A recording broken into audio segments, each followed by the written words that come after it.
Senhor Deus, em nome de Jesus, eis uma vez mais a minha vida, eis aqui uma vez mais esse vaso de barro em tuas mãos de misericórdia, com a responsabilidade, ó Deus, de proclamar a tua palavra, de alimentar as tuas ovelhas com o pão da vida que é a tua palavra. Eis-me aqui, amado Deus.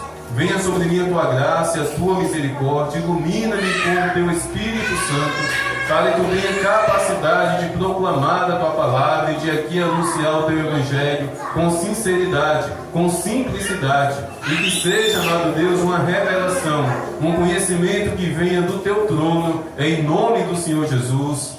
Amém. Amém? Carta de Paulo aos Filipenses, capítulo 1. Carta de Paulo aos Filipenses, capítulo 1. Meus irmãos, a vida de Paulo, após Jesus Cristo, o apóstolo Paulo é um homem de Deus, o qual me inspiro na Bíblia, pela transformação, pela restauração, pelo vil pecador que ele é e pelo arrependimento ao qual ele experimentou, a transformação de vida que ele experimentou, o que ele se tornou em Cristo Jesus, um servo de Deus, um fundador de igrejas. Filipos, a cidade a qual ele escreveu essa carta, ali estava a igreja fundada por ele. O apóstolo Paulo é responsável, para a glória de Deus, por praticamente 90% da doutrina da igreja cristã.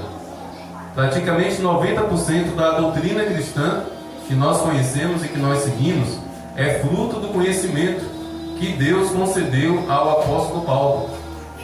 Infelizmente, no decorrer dos séculos, muitas pessoas interpretaram de forma exagerada algumas doutrinas, alguns ensinamentos que o apóstolo Paulo ali enviou para as igrejas que ele fundou.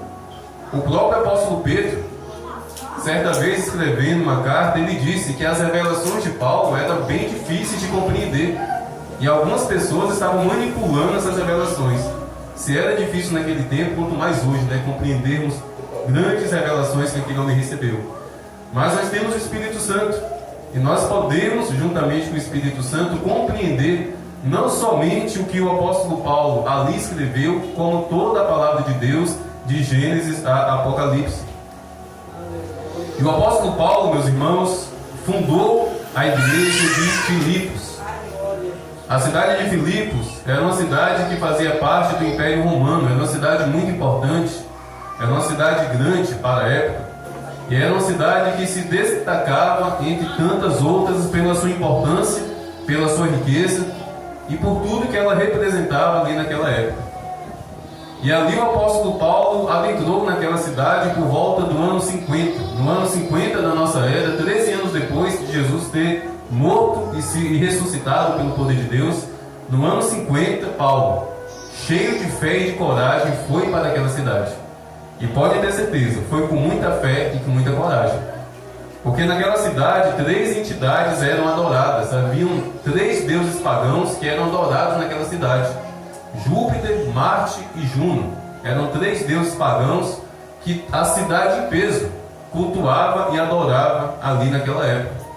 Existia ali alguns poucos judeus, eram poucos, pouquíssimos mesmo, mas a maioria da cidade, a maioria daquela população era pagã e extremamente pagã.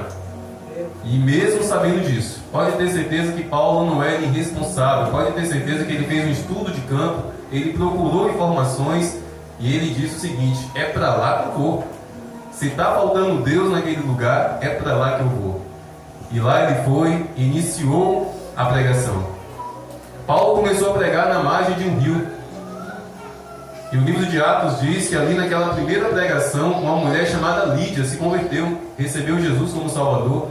E certamente, na casa daquela mulher, uma igreja ali foi estabelecida. Veja que desde os primórdios do Evangelho, as mulheres têm um coração mais receptivo. Não é à toa que a igreja hoje, a maioria são mulheres e algumas crianças, mas desde o início, desde os primórdios do Evangelho, as mulheres sempre predominou aos pés da cruz. Aos pés da cruz havia 3 mulheres e somente um homem, o apóstolo João. Louvado seja Deus pelas mulheres. É por isso que eu valorizo muito as mulheres aqui na igreja. Por isso que eu fico feliz da vida quando elas cantam, Porque desde o início Deus tem derramado graça sobre as mulheres. E que os homens venham se espelhar, que os homens venham se inspirar. E ali o apóstolo Paulo, meus irmãos, pregando ali naquela cidade, certamente sentindo no espírito a opressão espiritual que havia naquela cidade. Porque, como eu disse, três demônios eram adorados como deuses ali naquela cidade. A opressão naquela cidade era tão forte que pessoas dominadas por espíritos malignos andavam pelas ruas de forma natural. Era terrível.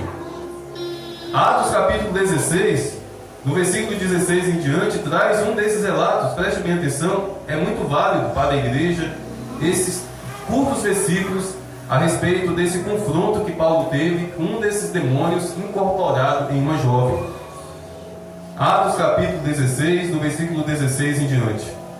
Aconteceu que, indo nós para o lugar de oração, veio ao nosso encontro uma jovem possuída de espírito adivinhador, a qual, adivinhando, dava grande lucro aos seus donos. Seguindo a Paulo e a nós, gritava dizendo: estes homens são servos de Deus Altíssimo e anunciam a vocês o caminho da salvação. Isso se repetiu por muitos dias.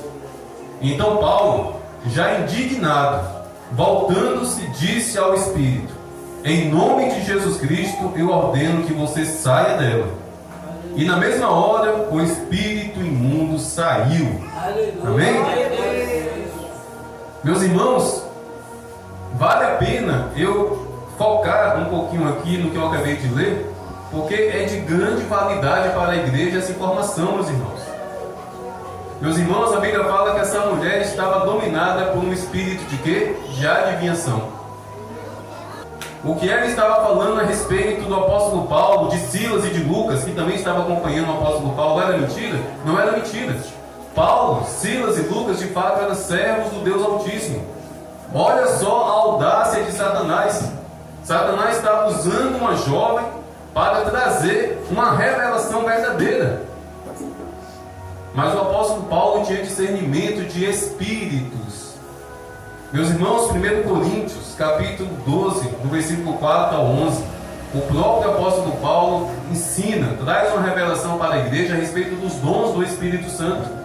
E um dos dons do Espírito Santo é justamente discernimento de espíritos. Está no plural. Por que está no plural, pastor Nildo? Porque existe o Espírito Santo e existe o espírito maligno, na verdade, vários espíritos malignos. E essa jovem, por mais que ela estivesse falando uma verdade, olha, são servos de Deus, Paulo, pelo discernimento de espíritos, ele enxergou que ali na verdade era um demônio. Meus irmãos, isso é muito sério. Se porventura adentrar aqui uma jovem como esta, dominada por um espírito maligno, olhar para você e dizer: você é um servo do Deus Altíssimo, você vai conseguir discernir que quem está falando é um demônio, ou você vai acreditar que é o Espírito Santo só porque ela está te dando um elogio? Satanás também elogia para enganar.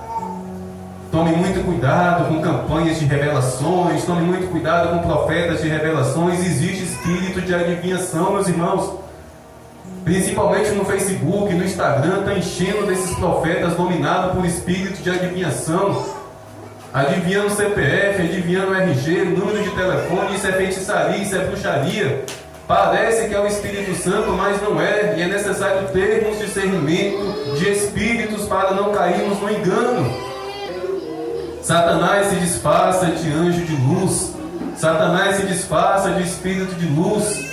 E vocês acham que Satanás vai se disfarçar de espírito de luz para entrar dentro de um prostíbulo? Não. Ele vai se disfarçar de espírito de luz para entrar justamente dentro da igreja.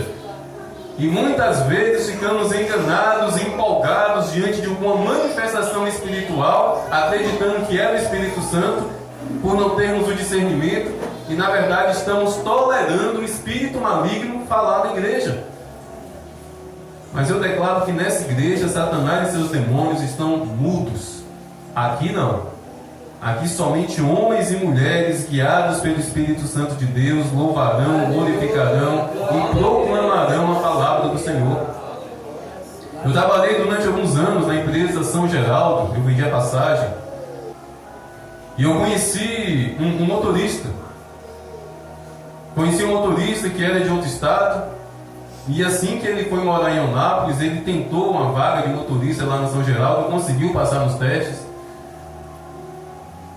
E aquele homem, certa vez, estava conversando comigo a respeito de como Deus era, de como Deus era bom, de como Deus era misericordioso para com a vida dele. E ele me contou a seguinte história, que tempos atrás ele tinha um amante em determinada cidade. Ele pegava um ônibus, ia para essa cidade, e ele falava que torcia para chover, porque sempre que chovia, não tinha como retornar. Ele ficava lá 2, 3, 4, 5 dias e aproveitava e praticamente convivia com essa amante, a esposa dele acreditando que ele estava em serviço.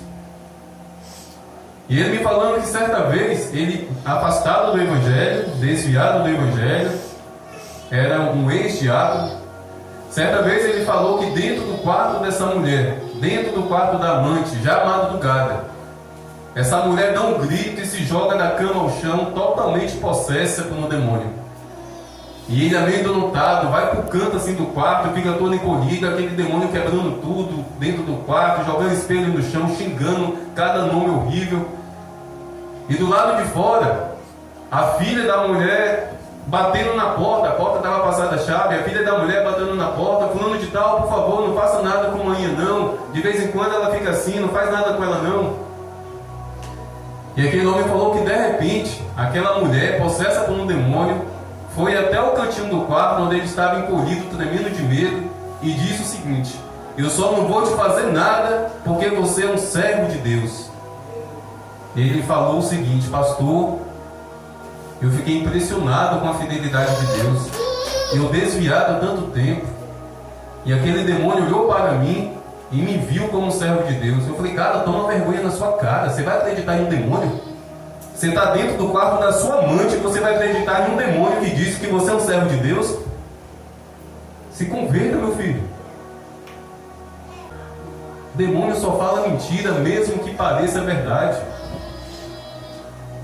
E quando o demônio fala uma verdade, acredite, sempre é para prejudicar. Porque esse espírito maligno queria prejudicar Paulo. Porque Paulo estava em uma cidade oprimida. Paulo estava em uma cidade onde havia débitos de demônios. Então o que esse demônio estava fazendo era espalhando para todo mundo que aqueles homens estavam pregando outro Deus, que não eram bem-vindos. Não estava fazendo nada de bom para Paulo não, pelo contrário, estava tentando prejudicar. Então, meus irmãos, vamos buscar discernimento de espíritos. Vamos julgar não somente as profecias, não somente as revelações, mas vamos julgar também os profetas. Ah, pastor, mas a Bíblia fala que nós não podemos julgar os profetas. Eu te dou R$1.000 se você me mostrar esse versículo aqui. Quem vem aqui à frente me mostrar? Não existe na Bíblia esse versículo. Eu posso sim ser julgado. A minha conduta como homem de Deus pode sim ser observada. Eu sou o primeiro aqui à frente que tem que ser observado e julgado sim à luz da palavra de Deus. Não existe esse versículo na Bíblia de que os profetas não podem ser julgados. Repito, R$1.000 para quem vir provar que está aqui, não está. Porque se nós não julgarmos os profetas, nós iremos tolerar os falsos profetas. Temos que abrir os nossos olhos. Discernimento de espíritos. E tome muito cuidado. Porque muitas vezes, mesmo recebendo uma revelação verdadeira, é verdade, meu Deus, é verdade. Será que foi o Espírito Santo? Tome cuidado. Tome muito cuidado. Revelação é isso aqui, ó. Revelação é a palavra de Deus.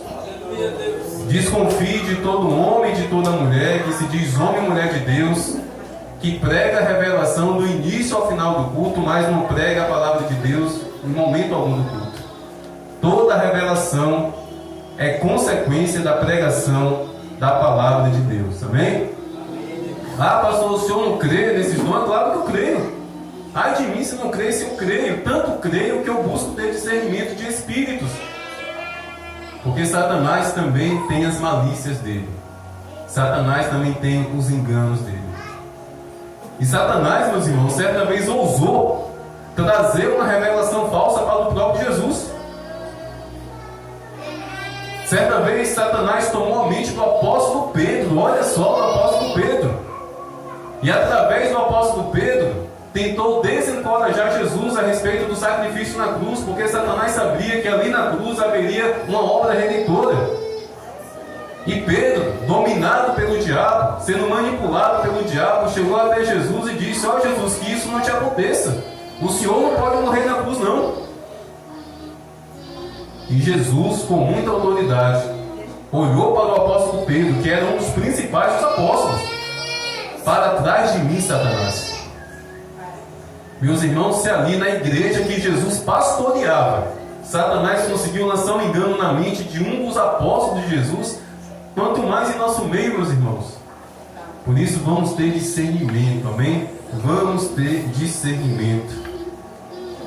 Foi na cidade de Filipos, voltando aqui em introdução, que o apóstolo Paulo foi preso, foi açoitado, e juntamente com Silas foi encarcerado. Eu preguei sobre isso terça-feira passada, no culto de oração. E ali, alta madrugada, eles orando e cantando louvores, Deus fez a terra tremer, as cadeias se quebraram, as correntes foram destruídas, e não somente Paulo e Silas foram libertos, mas as correntes e as cadeias dos outros prisioneiros também foram quebradas e destruídas. E diante dessa manifestação do poder de Deus, outra vida recebeu Jesus, que foi o carcereiro. Não somente ele, mas toda a casa dele.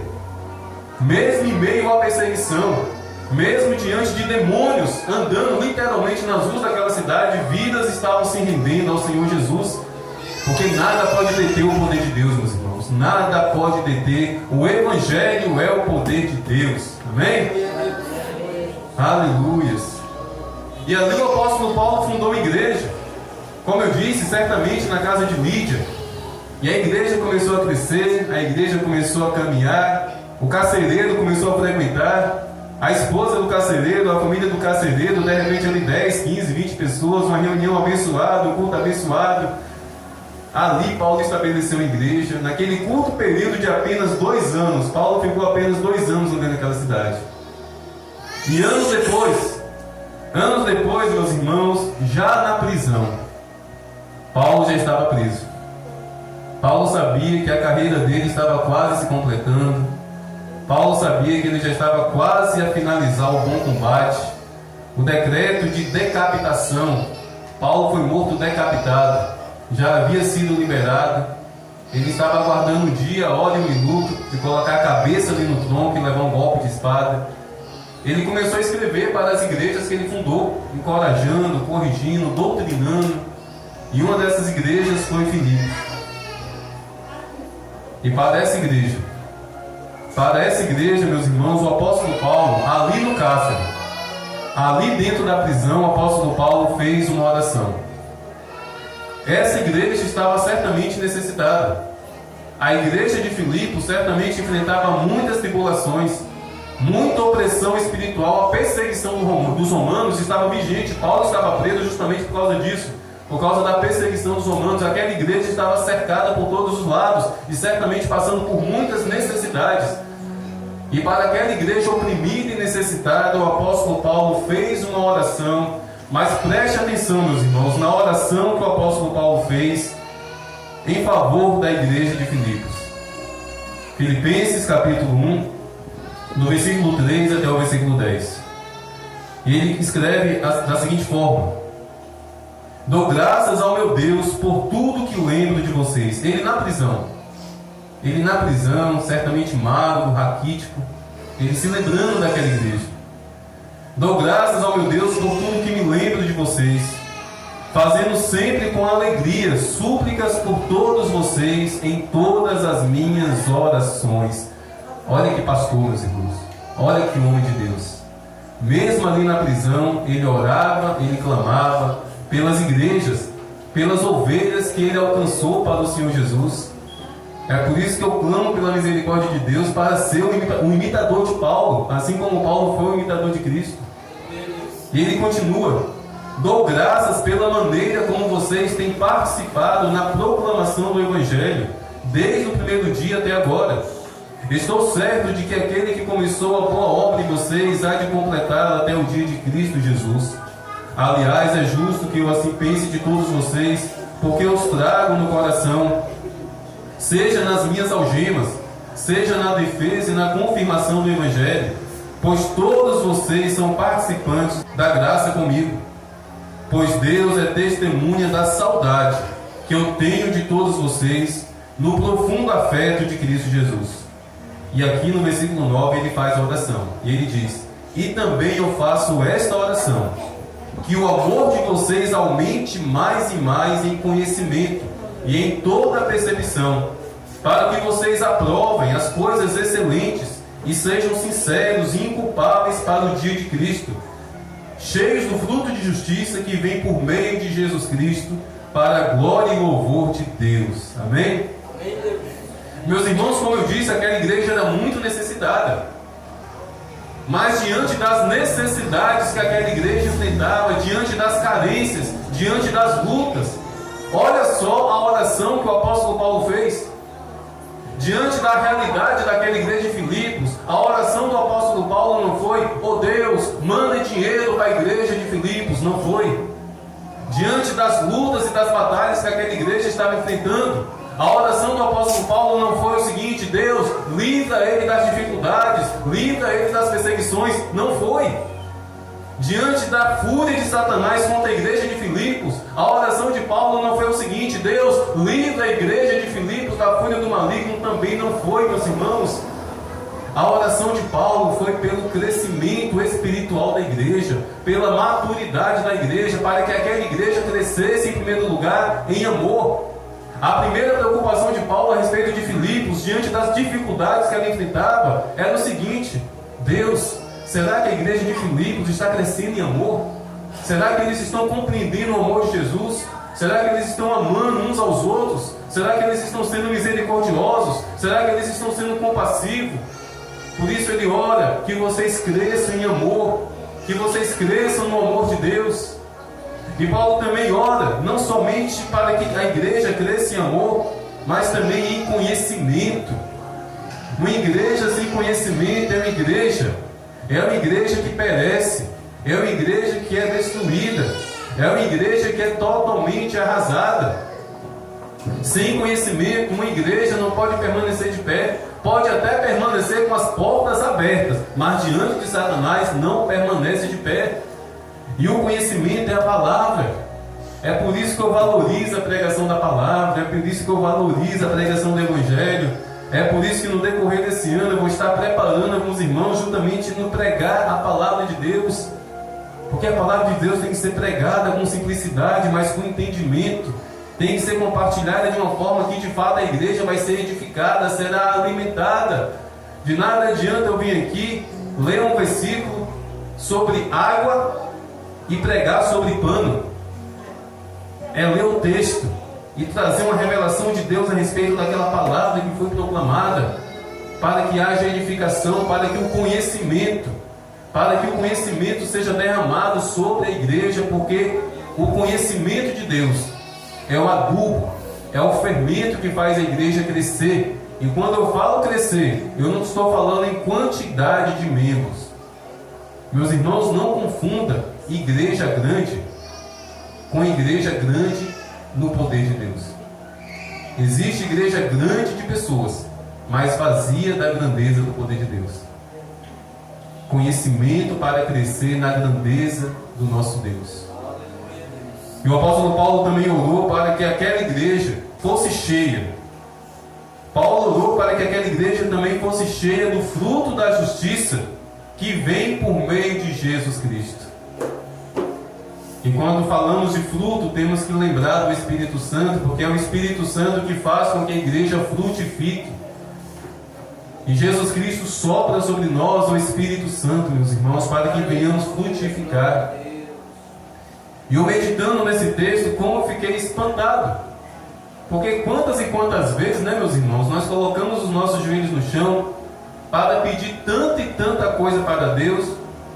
Mas permita-me fazer essa pergunta, inclusive para mim mesmo: qual foi a última vez que nós pedimos a Deus amor? Oh Deus, enche o meu coração de amor. Oh Deus, enche o meu coração de misericórdia.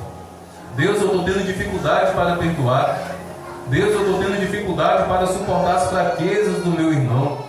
Deus, eu estou tendo tendo dificuldade para viver o Evangelho da forma que o teu Filho Jesus Cristo ensinou, amando e orando por aqueles que nos odeiam? Qual foi a última vez que nós fizemos essa oração? Deus, enche o meu coração com amor. Deus, me ajude a buscar conhecimento. Deus, eu estou vacilando, eu estou fraquejando, eu estou negligenciando o ler a tua palavra. Entra da semana e sai semana, eu não abro a Bíblia para nada. Deus, me ajude, porque é o fruto do conhecimento é adquirido pela palavra de Deus. E aqui vai um aviso que eu sempre gosto de dar para os irmãos que não sabem ler, porque hoje em dia está acontecendo um fenômeno muito interessante. Os irmãos que não sabem ler, sabem mexer no celular, não, beleza. É um dom de Deus, glória a Deus, é uma verdade. Então use o celular para escutar a palavra de Deus. A Bíblia está completa no celular em áudio para nós ouvirmos. Não tem desculpa.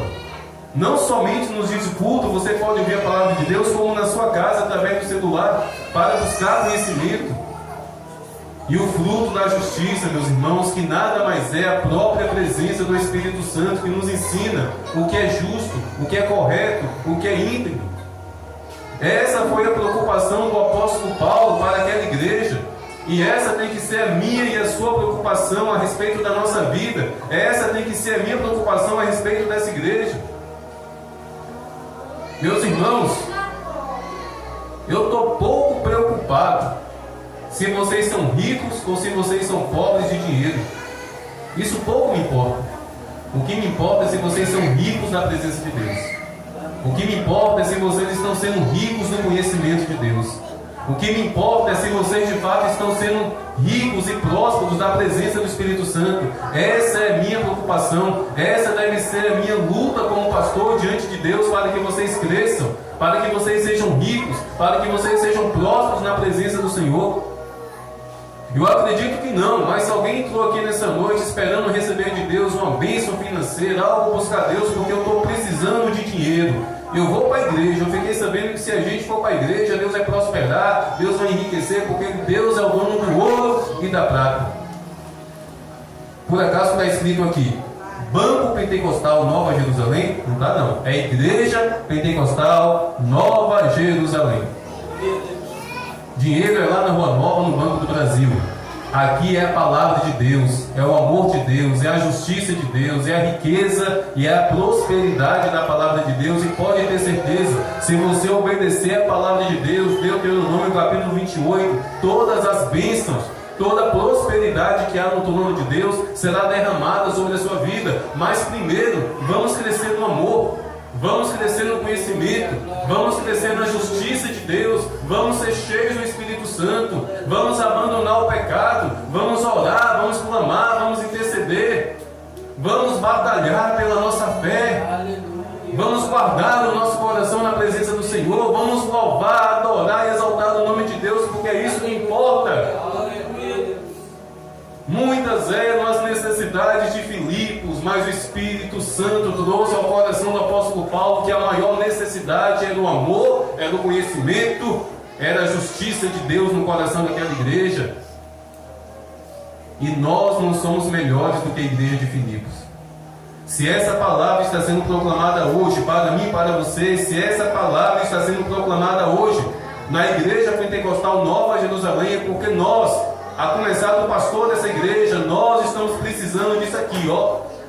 Se a palavra de Deus proclamada aqui nessa noite é uma exortação para que o nosso coração seja cheio de amor, é porque eu, pastor Nido, e toda a igreja estamos precisando ser cheios do amor de Deus. Se a exortação essa noite é a respeito de buscarmos o conhecimento, é porque eu, pastor Nido, eu não estou buscando conhecimento, consequentemente a igreja também não. Se a palavra nessa noite é uma exortação a sermos cheios da justiça que vem de Jesus, é porque eu, pastor Nido, e eventualmente a igreja, estamos falhando nesse ponto. E como filhos amados do Senhor, vamos receber essa exortação, vamos receber essa correção, porque o Pai exorta e corrige aquele a quem ama. E se nesta noite, através da palavra de Deus, fomos exortados, é porque Deus nos ama. E Deus tem propósito para cada um de nós aqui nessa noite.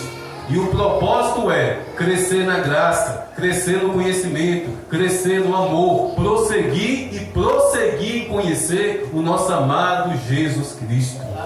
Amém? Até aqui o Espírito Santo proclamou essa palavra através da minha vida. E eu não vou ficar aqui enchendo linguiça. A pregação aqui termina. E eu acredito que foi o suficiente para trazer uma edificação aos nossos corações. Amém?